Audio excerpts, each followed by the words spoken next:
Los vehículos con motor de combustión dejarán de venderse en la Unión Europea en 2035.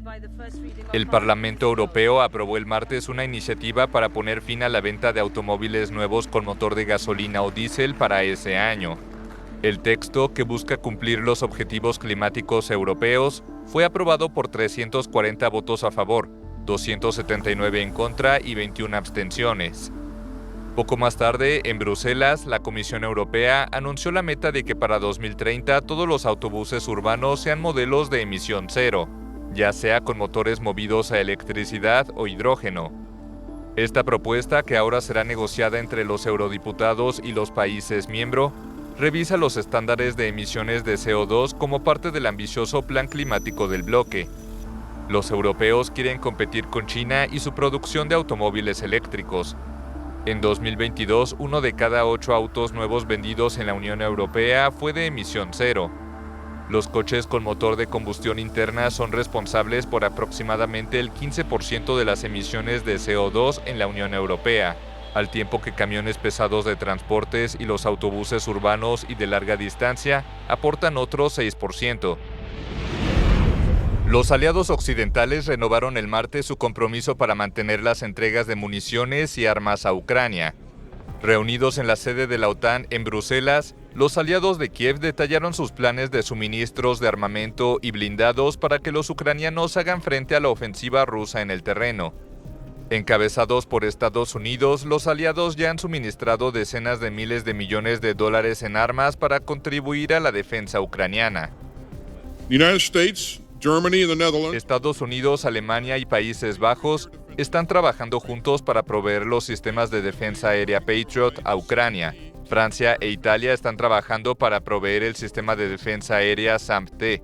Y un grupo de países, incluyendo Alemania, Polonia, Canadá, Portugal, España, Noruega, Dinamarca y Países Bajos, están trabajando para proveer tanques Leopard a Ucrania.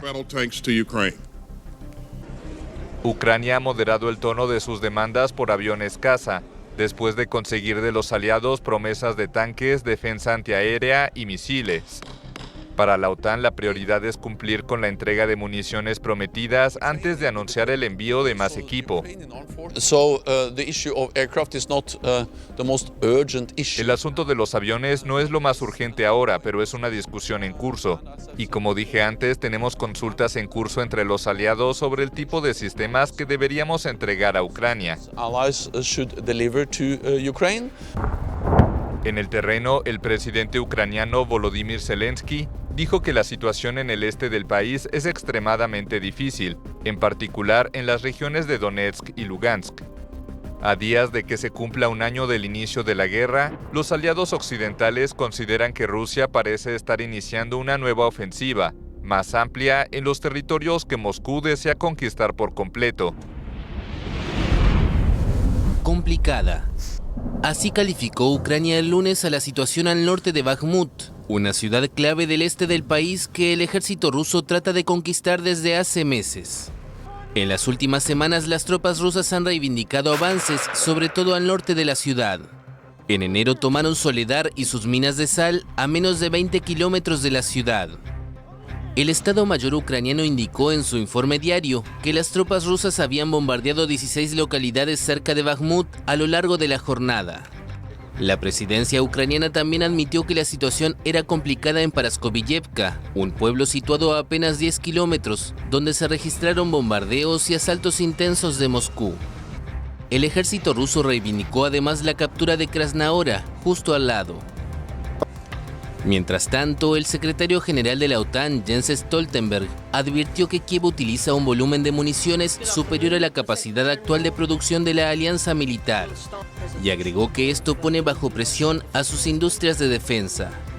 Sí, tenemos un desafío, sí, tenemos un problema, pero los problemas están para resolverlos. Estamos abordando este problema y tenemos estrategias para resolverlo, tanto a corto plazo como también a más largo plazo, como industria de defensa movilizada.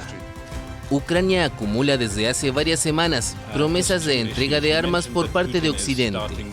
Pero Kiev insta a sus aliados a entregarle armas de largo alcance y aviones de combate para poder enfrentar a Moscú de manera más eficaz.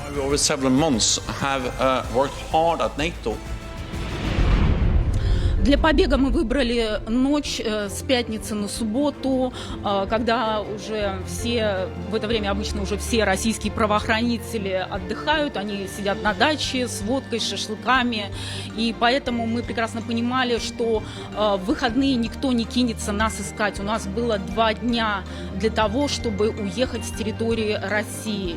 И слава богу, могу сказать, мы сменили 7 автомобилей. Перед самой границей, естественно, что-то пошло не так, потому что машина застряла в грязи. Мы выскочили буквально в голом поле, и вокруг была кромешная тьма. Мы бежали по вспаханному полю, ничего не видя перед собой, не понимая, куда бежать. С нами был сопровождающий, который, в этот момент не работала сотовая связь. Естественно, это было где-то далеко, в отдаленном месте.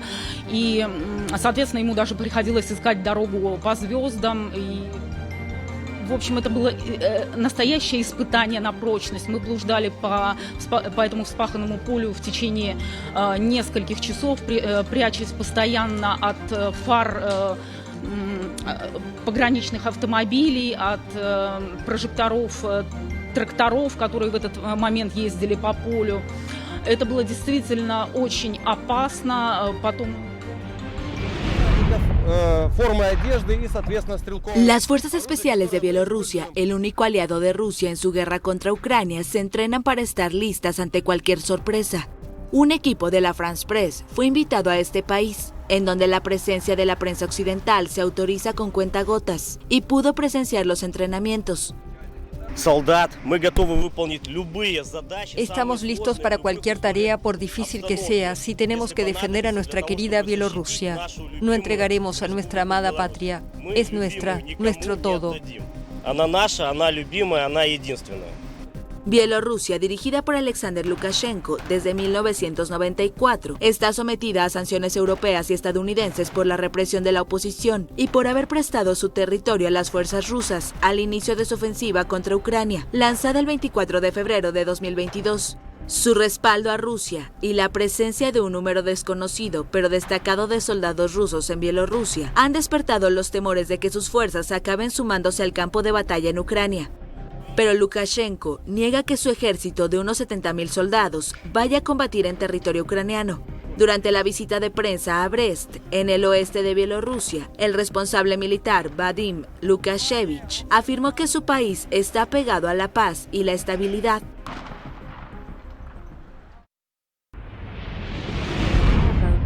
Nikki Haley entró el martes en campaña para las presidenciales de 2024 en Estados Unidos. Desafía al expresidente Donald Trump por la candidatura republicana. Ustedes deben saber esto sobre mí. No soporto los acosadores. Cuando les respondes, les duele más si llevas tacones. Soy Nikki Haley y me postulo para presidente. Haley cree poder revitalizar el partido y un país que, según ella, ha perdido el rumbo en los últimos años y sufre tensiones raciales. Está convencida de que sus orígenes como hija de inmigrantes indios juega a su favor. Las vías del tren dividían mi pueblo por raza. Yo era la orgullosa hija de inmigrantes indios, no negros, no blancos. Yo era diferente, pero mi madre siempre decía que mi trabajo no era enfocarme en las diferencias, sino en las similitudes. Y mis padres nos recordaban a mí y a mis hermanos todos los días lo bendecidos que éramos de vivir en Estados Unidos. Haley apuesta por redescubrir la responsabilidad fiscal, garantizar la seguridad de la frontera y fortalecer el país. Trump, quien la nombró en la ONU en 2017, le deseó buena suerte, pero subrayó que en el pasado se había comprometido a no postularse contra él. El expresidente es candidato desde el 15 de noviembre, pero carece del impulso que esperaba. Según las encuestas, Haley no es la principal amenaza para Trump y todo apunta a que la batalla por la nominación republicana será ardua. Emergencia en un campus universitario en el estado de Michigan, en el norte de Estados Unidos. Un hombre ingresó en la noche del lunes a un edificio de la Universidad Estatal y comenzó a disparar. Al menos 3 personas murieron y otras 5 resultaron heridas de gravedad. La policía llegó rápidamente al lugar y pidió a los estudiantes que buscaran refugio en el sitio. El atacante logró escapar, pero pasada la medianoche la policía confirmó que fue encontrado muerto y que se había suicidado de un disparo. La Universidad de Michigan es una de las más importantes de Estados Unidos y cuenta con unos 50.000 estudiantes. Los tiroteos en escuelas y universidades son alarmantemente frecuentes en este país, donde la proliferación de armas de fuego ha crecido en los últimos años. El sonido de la ambulancia alerta a los médicos de este hospital de campaña en Antakya, en el sur de Turquía. Trae a Abir, una joven de 25 años que pasó 180 horas atrapada bajo los escombros luego del devastador sismo del 6 de febrero. Tras su milagroso rescate, el corazón de la joven se detuvo y los médicos, frenéticos, se turnan para reanimarla. Después de varios minutos, lo logran. La joven respira nuevamente y es trasladada de urgencia en helicóptero. Estamos en el 8º día y 180 horas. Es un milagro encontrar un paciente vivo bajo las ruinas. El primer paciente que rescatamos por la mañana estaba bien en general, pero los 4 pacientes que vinieron después estaban en estado crítico. Es probable que a partir de ahora los pacientes se encuentren en un estado más crítico. La mayoría de los que saquemos de entre los escombros a partir de ahora probablemente necesiten soporte vital de emergencia.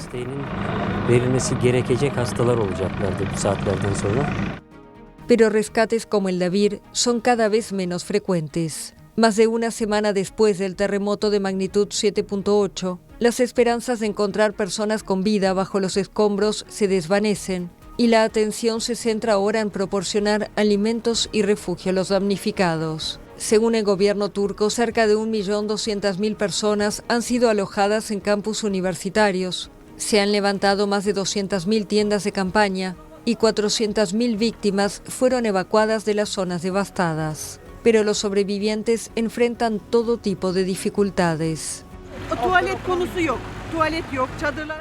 No hay aseos. Los aseos deberían instalarse en las tiendas de campaña. La gente orina cerca de las tiendas. Necesitamos aseos. Necesitamos poder ducharnos. Necesitamos lavadoras para la ropa. La gente necesita bañarse. La Organización Mundial de la Salud afirmó el martes que el terremoto en Turquía y Siria fue el peor desastre natural en 100 años en la región europea. Recuperarse y sanar llevará tiempo y un enorme esfuerzo, pero puedo asegurarles que la OMS se mantendrá firme junto al pueblo de Turquía y Siria durante todo el tiempo que sea necesario. La situación también es grave en la vecina Siria, ya asolada por más de una década de guerra civil. Una delegación de la ONU entró el martes por primera vez desde el mortífero terremoto en las zonas rebeldes del noroeste del país, para evaluar las necesidades de esa región. También el martes, un avión de Arabia Saudita con ayuda para las víctimas aterrizó en Alepo, en el norte del país. Se trata del primer avión de Arabia Saudita que aterriza en Siria desde hace más de 10 años. El presidente sirio Bashar al-Assad, aislado y sujeto a sanciones, ha pedido ayuda internacional para reconstruir las infraestructuras del país. El martes, el secretario general de la ONU hizo un llamado de urgencia a donantes por un monto de casi $400 millones para ayudar durante 3 meses a los afectados por el terremoto en Siria. El gobierno de Siria anunció el lunes que permitirá la entrada de ayuda humanitaria a los territorios controlados por los rebeldes que fueron afectados por el terremoto. Siria apoya la entrada de ayuda humanitaria a la región a través de todos los puntos de cruce posibles, ya sea desde dentro de Siria o transfronterizos por el periodo de 3 meses. Across the borders for the period of 3 months. Antes del sismo, casi toda la ayuda humanitaria para los más de 4 millones de personas que viven en las áreas controladas por los rebeldes en el noroeste de Siria se entregaba desde Turquía a través del cruce de Bab al-Agwa. Pero ese paso fronterizo quedó inoperativo por el terremoto de magnitud 7,8. La ONU y países occidentales habían pedido al gobierno de Bashar al-Assad permitir que las víctimas que viven en los territorios rebeldes reciban suministros. Es por eso que Assad acordó abrir los puntos de cruce de Bab al-Salam y al-Ray desde Turquía hasta el noroeste de Siria. This is a tragedy, humanitarian tragedy, should not be politicized. Esta es una tragedia humanitaria, no debería ser politizada. El Consejo de Seguridad debería asumir su responsabilidad y facilitar la ayuda humanitaria para el norte de Siria. El terremoto fue hace una semana, no hay tiempo que perder. We have no time to lose. Más de 35.000 personas han muerto en Siria y Turquía por el terremoto que azotó a ambos países el 5 de febrero. Ante las pocas perspectivas de encontrar más supervivientes bajo los escombros, los esfuerzos se orientan ahora a ayudar a los cientos de miles de personas que se quedaron sin hogar. La Organización de las Naciones Unidas lamentó las demoras en la llegada de ayuda humanitaria al noroeste de Siria luego del devastador terremoto de hace una semana. Un nuevo convoy de Naciones Unidas llegó el domingo, pero la jefatura humanitaria de la ONU insistió en que se necesita más apoyo para las millones de personas que perdieron sus casas y admitió que le ha fallado a la gente. La ayuda ha llegado a cuentagotas en Siria, cuyo sistema de salud e infraestructuras ya han sido golpeados por más de una década de guerra. Hace poco entró un nuevo convoy de ayuda de la ONU compuesto por 10 camiones cargados con varios suministros de socorro y materiales necesarios para tiendas de campaña e higiene. Será entregado a una organización asociada con la ONU que opera en áreas liberadas. Desde allí se distribuirá la ayuda a los damnificados por el terremoto que asoló la región. El convoy cruzó por el paso fronterizo de Bab al-Agwa desde Turquía, según un corresponsal de AFP. Por su parte, el director general de la Organización Mundial de la Salud, Tedros Adhanom, se reunió con Bashar al-Assad en Damasco y aseguró que el líder sirio se mostró dispuesto a abrir nuevos pasos fronterizos para ayudar a las zonas rebeldes del noroeste enfrentadas al gobierno. La OMS estimó que 26 millones de personas se vieron afectadas y lanzó un pedido urgente para recaudar más de $42 millones y financiar las necesidades de salud urgentes. El enviado especial de la ONU para Siria, Geir Pedersen, pidió por su parte dejar a un lado la política y aseguró que están ayudando a movilizar fondos internacionales. En medio de un frío glacial, decenas de miles de socorristas locales y unos 8.000 extranjeros trabajan entre las ruinas en busca de señales de vida. Aún se registran casos milagrosos de personas encontradas bajo los escombros. Se contabilizan más de 33.000 fallecidos entre Siria y Turquía y se espera que la cifra siga en aumento. Los temores por la seguridad de los equipos de socorristas han obligado a suspender algunas operaciones y decenas de personas han sido arrestadas en Turquía acusadas de realizar saqueos tras el sismo, según la prensa estatal. La presidenta de Perú, Dina Boluarte, rindió homenaje el lunes a los 7 efectivos de la policía que murieron el sábado en una emboscada cuando se trasladaban en un vehículo todoterreno en un valle cocalero en el sur del país.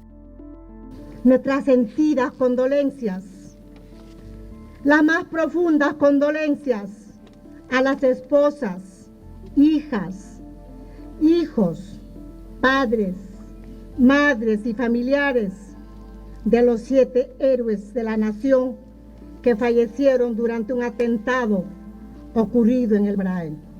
Ahí las Fuerzas Armadas combaten desde hace más de 2 décadas a bandas de narcotraficantes y a los remanentes de la guerrilla Sendero Luminoso. Mi gobierno ha dispuesto una lucha frontal y la más decidida contra esa alianza formada por el terrorismo y el narcotráfico en el Braen y en todo el territorio nacional. No permitiremos más muertes ni más violencia. Queremos paz. En agosto de 2022, el ejército peruano afirmó haber herido seriamente al líder de Sendero Luminoso, Víctor Quispe Palomino, camarada José. Casi todos los líderes de Sendero Luminoso están muertos o presos, pero sus remanentes, liderados por el camarada José, cuentan con unos 350 integrantes, de los cuales unos 80 están armados. El grupo guerrillero surgió como una organización maoísta que lanzó una llamada Guerra Popular en mayo de 1980, que al cabo de 2 décadas de enfrentamientos con el ejército dejó un saldo de 69.000 muertos y desaparecidos, según la Comisión de la Verdad y Reconciliación. Continúan los trabajos de rescate tras los deslaves en el sur y centro de Perú. El saldo de víctimas mortales aumentó a 18, entre ellos 3 niños. Según un informe del Instituto Nacional de Defensa Civil, hay 27 personas heridas y otras 20 desaparecidas. Mi vivienda acá es donde todo se lo ha llevado el agua, todo se lo ha arrasado el agua, lo ha enterrado todo, no tengo nada, absolutamente nada. Como ahorita estamos durmiendo en las carpas que ha venido Defensa Civil, nos han llevado para allá, ahí estamos, y sobre el alimento estamos comiendo en el comedor, donde también está llegando las ayudas. En la región Junín, en el centro de Perú, se produjo un deslizamiento la madrugada del viernes a consecuencia de las intensas lluvias en la zona. En Arequipa, al sur del país, los derrumbes ocurrieron el domingo en la tarde en el distrito Mariano Nicolás Valcárcel, causando destrucciones en el establecimiento de salud, viviendas y vías de comunicación. Los niños, todos quisiéramos que nos puedan reubicar luego que termine todo esto. En los deslaves en el distrito Mariano Nicolás Valcárcel en Arequipa, las autoridades suponen que probablemente haya personas que no han podido salir y han sido arrasadas. En la zona hay población dedicada a la minería. Eso de llenarse por ambos lados y prácticamente nosotros nos encontrábamos ya atrapados en el medio. Y en eso vemos que el Huaype arrastra una casa prefabricada por encima de esa casa, tratando de correr. El INDECI estima que también hay 4.320 personas afectadas en el distrito de Valcárcel, donde se registraron 496 viviendas destruidas, otras 30 inhabitables y 1.065 afectadas, así como daños a escuelas, centros de salud, un puente, caminos rurales y al 40% de la red de energía eléctrica del distrito. Los campos de arado en el altiplano de Bolivia lucen vacíos. Estas hileras de surcos deberían estar llenas de papa para la cosecha, pero la falta de lluvias combinada con heladas exterminaron los cultivos. Campesinos como Cristóbal Pongo ya no tienen nada que vender en el mercado de Calamarca, a 70 kilómetros de La Paz. La helada se lleva la papa. La papa está más o menos de este tamaño. Ya, entonces no sé qué fecha ha sido, helada todo. Ya no, papa ya no es de otoño, fíjate, se ha vuelto. Estaba todo lindo, estaba ese papa, como aquel, verde estaba. La escasez ha multiplicado por 7 el precio de la papa en Bolivia. El tubérculo es el cultivo alimenticio más consumido por humanos luego del arroz y el trigo, y la mayoría se encuentra en los Andes de Sudamérica, según el Centro Internacional de la Papa, con sede en Lima. Pero la región está experimentando una dramática sequía. Normalmente el 70% de las lluvias anuales en esta zona caen solo entre noviembre y marzo, pero el año pasado las precipitaciones se retrasaron hasta finales de diciembre. Hay sistemas, digamos, a nivel mundial, localidades más resilientes, particularmente el altiplano, particularmente toda la región de Bolivia es vulnerable a cambios. Y estos cambios se están manifestando ahora. Hay un déficit, digamos, de lluvia muy agudo. Ante la incertidumbre, algunos agricultores han instalado invernaderos con el apoyo del Centro de Investigación y Promoción del Campesinado, una ONG local. Sin embargo, aunque garantice el autoabastecimiento, la producción en invernaderos en la zona aún se limita a superficies pequeñas. El cambio climático está afectando fuertemente a la seguridad alimentaria, está poniendo en riesgo la seguridad alimentaria porque puede llegar hasta ni siquiera producir para el autoconsumo, o sea, que no alcance la producción para el consumo de las mismas familias productoras. Cuando pase esto, estas familias que producen van a pasar al otro lado de los consumidores. Muchos agricultores no saben cómo sobrevivirán la temporada. No habrá cosecha hasta abril y deberán esperar hasta finales de octubre para volver a sembrar. Si las lluvias no llegan para esa fecha, tendrán que esperar, porque necesitan que la tierra esté húmeda para que las papas germinen. Pero si esperan demasiado, las heladas invernales que se adelantan cada vez más, podrían destruir nuevamente el fruto de su trabajo. Tormenta tropical en Nueva Zelanda. Alrededor de 85,000 personas se quedaron sin electricidad el lunes y cientos de vuelos fueron cancelados por el ciclón que azotó el norte del país. La tormenta se debilitó de su condición de ciclón, pero derribó árboles, tendido eléctrico y dañó carreteras. El gobierno declaró el estado de emergencia en 5 regiones norteñas, incluida Auckland, la ciudad más poblada del país. Unas 58.000 personas en la isla norte de la nación oceánica quedaron sin energía, y las autoridades advirtieron que podrían tardar varios días en restaurar el servicio. La tormenta también afectó la red de transporte del país con vuelos suspendidos y horarios de buses y trenes alterados. Air New Zealand dijo que había cancelado 509 vuelos y que no volvería a operar con normalidad hasta el martes.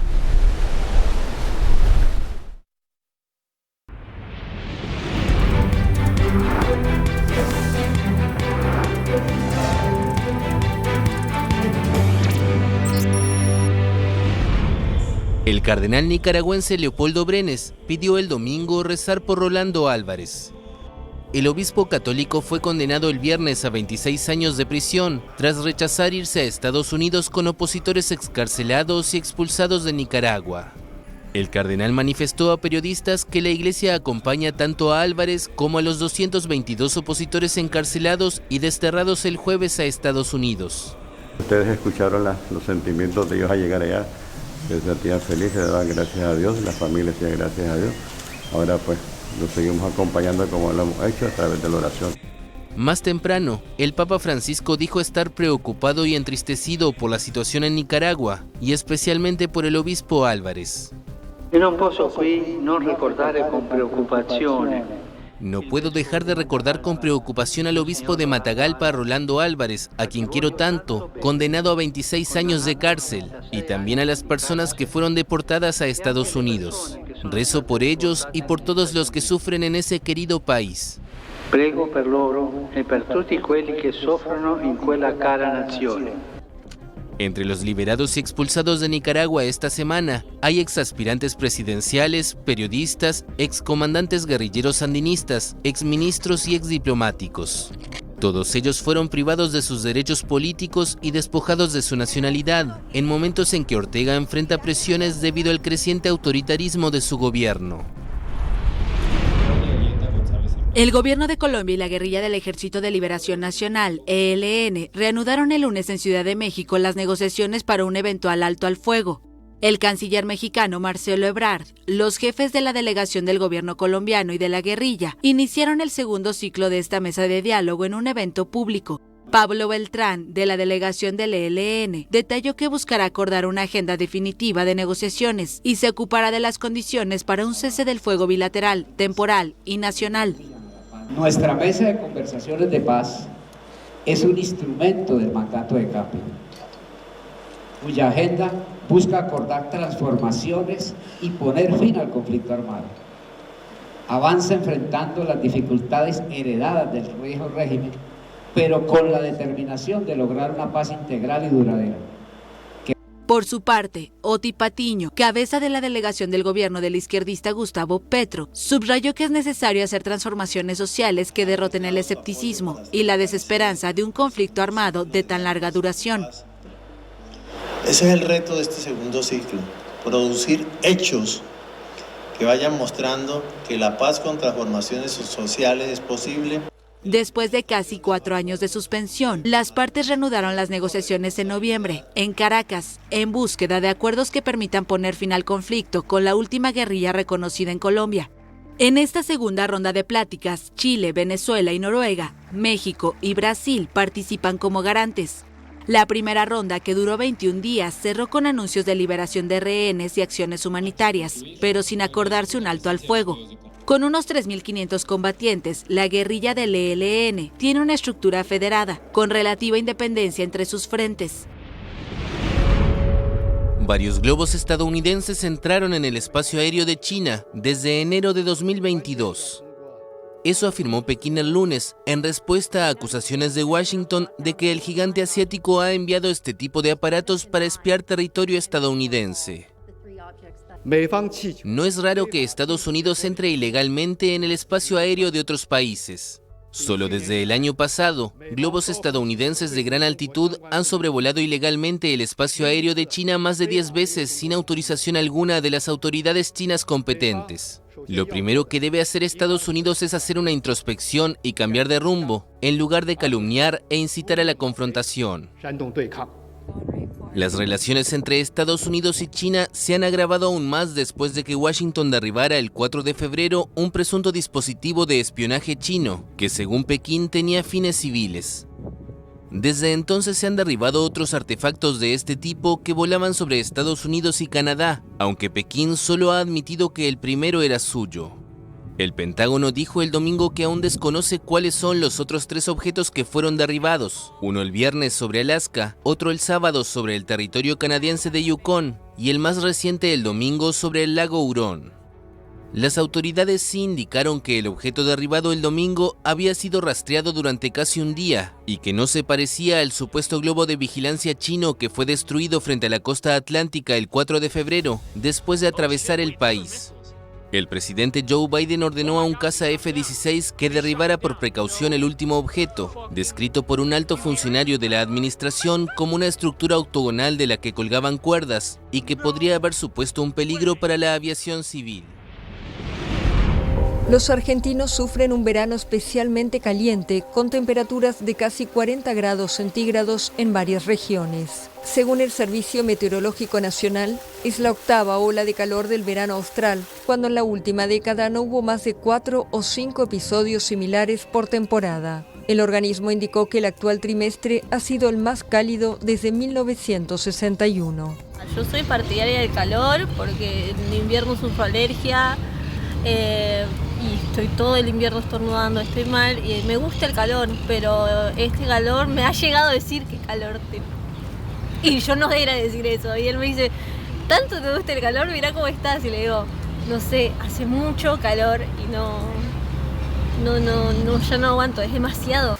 El Servicio Meteorológico Nacional emitió el sábado una alerta naranja por temperaturas extremas para las provincias de Corrientes, Misiones, San Luis, Mendoza, La Pampa y Buenos Aires, y alerta amarilla para Córdoba, Entre Ríos y San Juan. Procurando estar siempre en lugar con sombra, con aire, así que cuidándome. Pero hago gimnasia bajo un árbol, cuando camino procuro llevar gorro, sombrero, hay que cuidarse. De esa forma se puede soportar bien.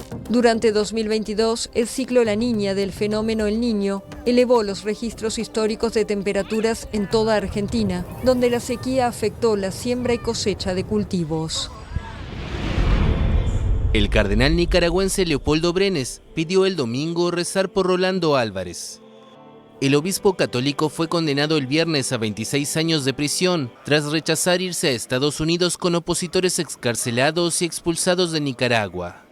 El cardenal manifestó a periodistas que la iglesia acompaña tanto a Álvarez como a los 222 opositores encarcelados y desterrados el jueves a Estados Unidos. Ustedes escucharon los sentimientos de ellos al llegar allá, se sentían felices, le daban gracias a Dios, la familia hacía gracias a Dios. Ahora pues lo seguimos acompañando como lo hemos hecho a través de la oración.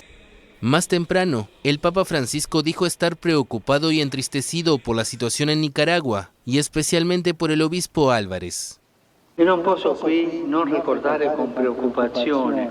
No puedo dejar de recordar con preocupación al obispo de Matagalpa, Rolando Álvarez, a quien quiero tanto, condenado a 26 años de cárcel, y también a las personas que fueron deportadas a Estados Unidos. Rezo por ellos y por todos los que sufren en ese querido país. Prego per loro e per tutti quelli che soffrono in quella cara nazione. Entre los liberados y expulsados de Nicaragua esta semana hay exaspirantes presidenciales, periodistas, excomandantes guerrilleros sandinistas, exministros y exdiplomáticos. Todos ellos fueron privados de sus derechos políticos y despojados de su nacionalidad, en momentos en que Ortega enfrenta presiones debido al creciente autoritarismo de su gobierno. El clero católico de Portugal abusó sexualmente de más de 4.800 menores. La cifra surge de un informe de una comisión de investigación que anunció el lunes sus conclusiones, tras escuchar a cientos de víctimas. La investigación fue encargada en 2021 por la Iglesia de Portugal, un país de arraigada tradición católica. En nuestro informe hay una preponderancia de víctimas masculinas, pero a diferencia de otros estudios, es necesario destacar el importante número de víctimas femeninas. El 52,47% de las víctimas son hombres. 52 versus 47. En octubre, un equipo de 6 expertos anunció que había registrado 424 testimonios legítimos de presuntas víctimas, pero advirtió que el número total era mucho mayor.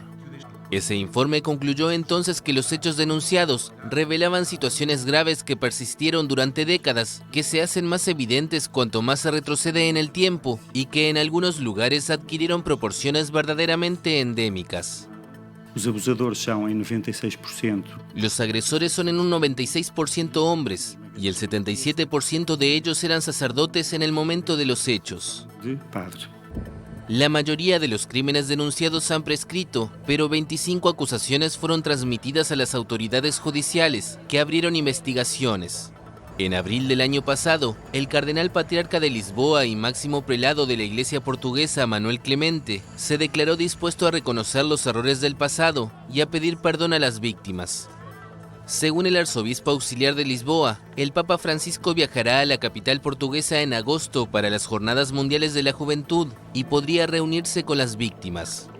Ante los miles de casos que han salido a la luz en todo el mundo y las acusaciones de encubrimiento, el pontífice prometió en 2019 erradicar los abusos sexuales a menores del clero en el seno de la Iglesia.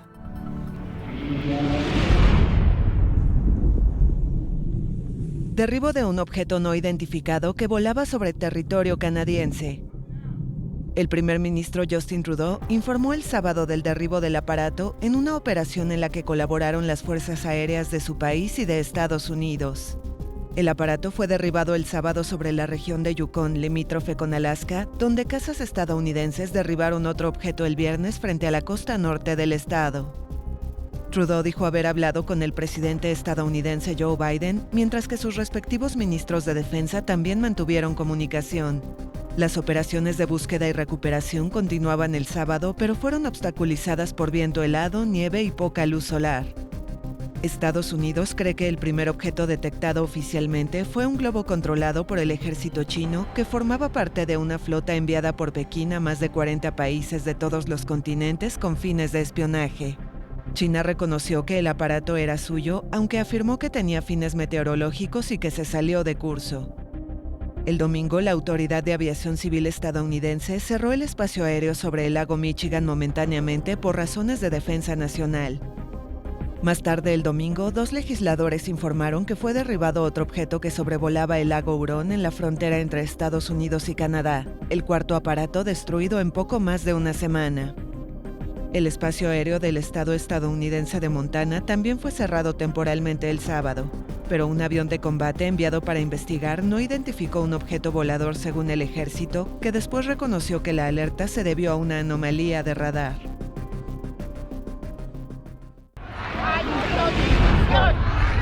Masiva protesta del sector de salud de España. Cientos de miles de personas marcharon el domingo en Madrid para denunciar meses de falta de personal y de recursos en el sistema de salud del país. El hospital cada vez está más atascado, con lo cual las derivaciones son a larguísimo plazo, hablamos de un año, con lo cual cada vez que pides una prueba o haces una derivación, pues es también un horror, con lo cual al final la atención primaria está súper atascada y luego hay muchísimos centros que no tienen ni médico de familia ni tienen pediatra. Los manifestantes se dieron cita en distintos puntos de la capital bajo la consigna «La salud no se vende, se defiende». Según las autoridades, la asistencia fue de 250,000 personas, mientras que los organizadores reportaron cerca de 500,000. En Madrid, parte de los médicos del sistema público están en huelga indefinida desde el 21 de noviembre para reclamar mejores condiciones de trabajo, una menor carga de pacientes y aumentos salariales. No tenemos tiempo para atenderles y es imposible trabajar así, imposible. Después hemos salido, por eso llevamos tanto tiempo. Yo llevo más de 20 días, desde el día 21 de huelga, perdiendo mucho dinero, pero yo lo que quiero dejarle a mis hijas y a mi nieta y a mi gente es sanidad, no es dinero. Quiero dejarles sanidad. Esta es la tercera movilización de gran tamaño en menos de 3 meses en la capital española, luego de las realizadas en noviembre y enero. Hay 1 millón de madrileños sin médico, entre ellos 200.000 niños sin pediatra. Han destrozado las urgencias extrahospitalarias y la equidad en la atención en las zonas rurales. El descontento con las carencias del sistema de salud afectan a varias regiones de España, un país descentralizado donde las autoridades autonómicas gestionan temas como la salud. Rechazo a las reformas del gobierno de Gustavo Petro. Miles de colombianos se manifestaron el miércoles en ciudades como Bogotá, Medellín y Cali para mostrar su oposición a la batería de reformas propuestas al sistema sanitario, laboral y de pensiones. Hoy protestamos porque estamos completamente en contra de las reformas que quiere imponer el presidente Gustavo Petro. Las está tratando de imponer con un engaño en la información manipulada y con unas fuerzas que está comprando en el Congreso de la República. Gobernado por la derecha durante más de 200 años, el país se ve dividido tras los primeros 6 meses de la izquierda en el poder. Petro busca que el Estado y los fondos públicos tengan más peso y así evitar que se beneficien los banqueros y los trabajadores con salarios más altos en los sistemas de salud y de pensiones. Hoy estamos marchando porque Petro no nos representa. Él es un tipo peligroso, es un tipo que viene de la guerrilla. El martes también se realizaron manifestaciones menos nutridas para pedir la aprobación de las reformas en respuesta a una petición de Petro a la población. El mandatario anticipó que si el Congreso no aprueba sus reformas, seguirá convocando a marchas. En este momento estamos en una protesta ciudadana, democrática y pacífica, en contra de las políticas de Petro, que se cree el dueño absoluto de la verdad y no toma en cuenta ninguna opinión. Petro también busca poner fin al conflicto que mantiene el Estado contra guerrilleros y narcotraficantes bajo una política llamada paz total. Un tribunal italiano absolvió el miércoles al ex primer ministro Silvio Berlusconi de las acusaciones de soborno de testigos para que mintieran sobre sus fiestas sexuales bunga bunga. Costo di apparire scontato, non posso che dimostrare. Quiero ser muy banal. Estoy muy satisfecho porque este es un veredicto completo de no culpabilidad que espero ponga fin a esta larga historia de juicios en los que los 3 tribunales diferentes confirmaron lo mismo, que no hubo delito. Dove 3 tribunali diversi sono pervenuti alle stesse medesime conclusioni. Il fatto non sussiste.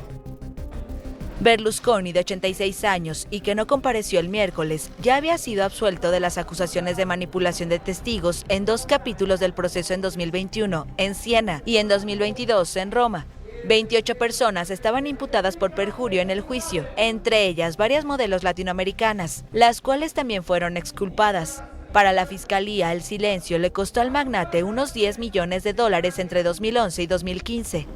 Loro hanno sicuramente mentito, nel senso che abbiano mentito e accertato con 2 sentenze. Seguro que mintieron. Ya hay 2 veredictos finales sobre este asunto. El hecho de que mintieran es un punto de partida. Ahora solo es cuestión de interpretación de la ley, si los consideras testigos y si mintieron como testigos o si son algo diferente respecto al juicio y por ello, si no estaban obligados a decir la verdad. Stati tenuti a dire la verità. La defensa de Berlusconi afirma que el dinero entregado era una compensación por los daños a la reputación de las personas implicadas en el caso e insistió en que el político fue juzgado por su generosidad. El ex primer ministro ha enfrentado innumerables juicios en las últimas décadas y ha ganado casi todos. La única condena en firme que ha recibido Berlusconi fue en 2012 por fraude fiscal con su poderoso grupo de comunicaciones Mediaset. Tragedia en Panamá.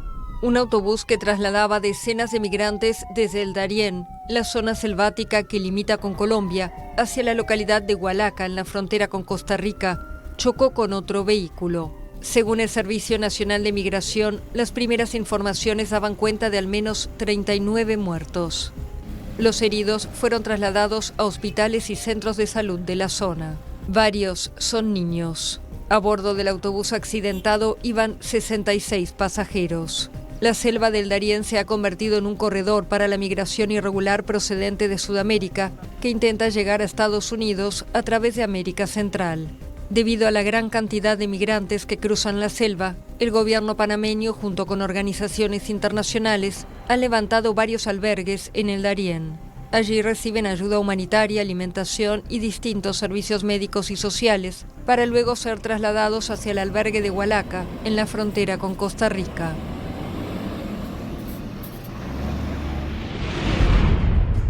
Machu Picchu reabrió sus puertas a los visitantes tras 25 días de cierre. Los primeros grupos de turistas ingresaron al Parque Arqueológico Peruano la mañana del miércoles. El gobierno se vio obligado a cerrar la ciudadela inca por motivos de seguridad en medio de las incesantes protestas y manifestaciones que exigen la renuncia de la presidenta Dina Boluarte desde diciembre. Más de 25 días ha estado cerrado, pero en el transcurso de ese tiempo nuestro personal ha estado laborando con trabajos de mantenimiento y conservación para que nuestro monumento se encuentre expedito para nuestros visitantes. El servicio de trenes desde Cusco hasta Machu Picchu Pueblo, ubicado en las faldas de la ciudadela, fue interrumpido durante 18 días debido a ataques a la vía férrea. La zona únicamente es accesible en los ferrocarriles. El aforo que tiene es 4.044 visitantes al día, en 8 turnos que ingresan a partir del 6 de la mañana hasta las 4 de la tarde. El Ministerio de Cultura informó que el miércoles acudieron unos 700 turistas. El servicio de trenes fue activado para residentes desde la semana pasada debido a la escasez de alimentos y otros artículos de primera necesidad en las localidades. El turismo es clave para la economía peruana y una importante fuente de empleo. La oposición venezolana fijó para el 22 de octubre las elecciones primarias con miras a definir un candidato que enfrente al mandatario Nicolás Maduro en 2024, cuando están previstas las presidenciales. Es una fecha estudiada y como se calcula cualquier cronograma electoral, es nuestra fecha, o sea, la estamos tomando con la mayor certeza y con el mayor rigor. Las fuerzas opositoras están fracturadas tras la estocada en enero al gobierno simbólico del dirigente Juan Guaidó, que luego de 4 años vio mermado su apoyo interno e internacional.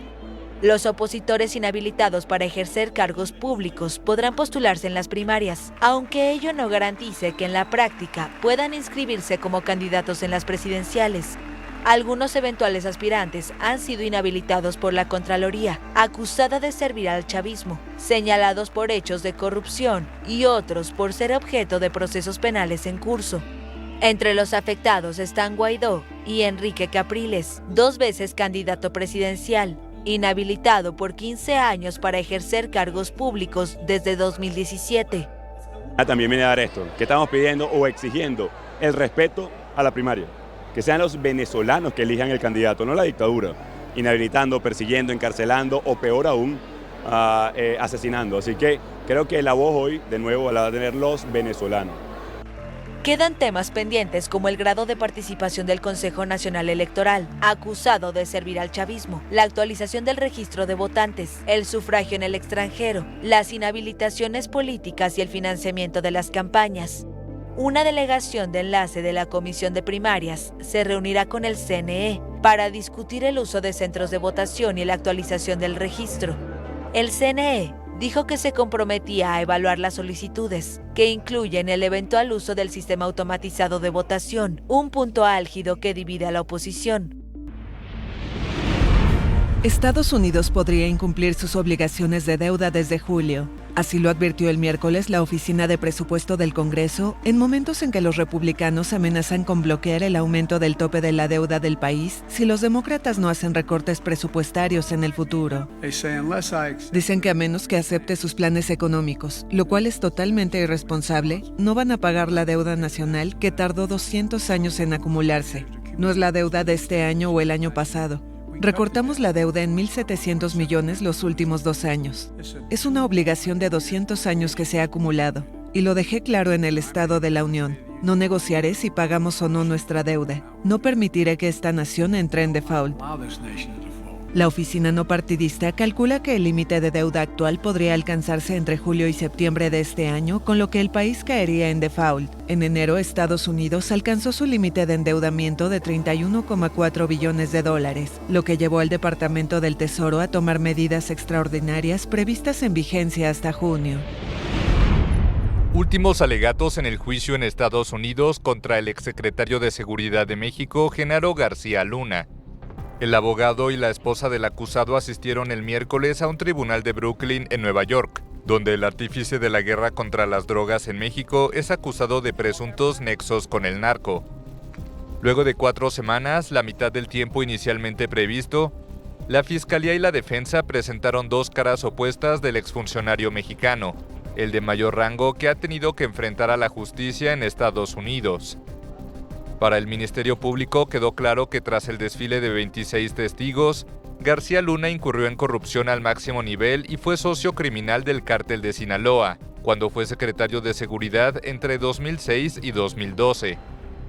Varios de los testigos, antiguos narcotraficantes que colaboran con la justicia a cambio de reducir sus penas, aseguraron haber pagado millones de dólares al acusado a cambio de protección. Sumadas las cifras que se mencionaron en el juicio, son 270 millones de dólares que García Luna habría recibido en sobornos. Pero su abogado César de Castro cuestionó dónde está ese dinero. Dijo que la Fiscalía no pudo presentar pruebas de esos pagos y puso en duda la credibilidad de los testigos que cayeron a menudo en contradicciones. García Luna, de 54 años, rechazó declarar en el juicio. En su lugar lo hizo su esposa Cristina Pereira para explicar su patrimonio, que cuenta con 2 viviendas, 2 restaurantes, 2 motos, 2 autos y un bonito acuario, como lo definió la defensa en su casa de Ciudad de México. Si es hallado culpable, García Luna enfrenta una pena de entre 10 años y cadena perpetua.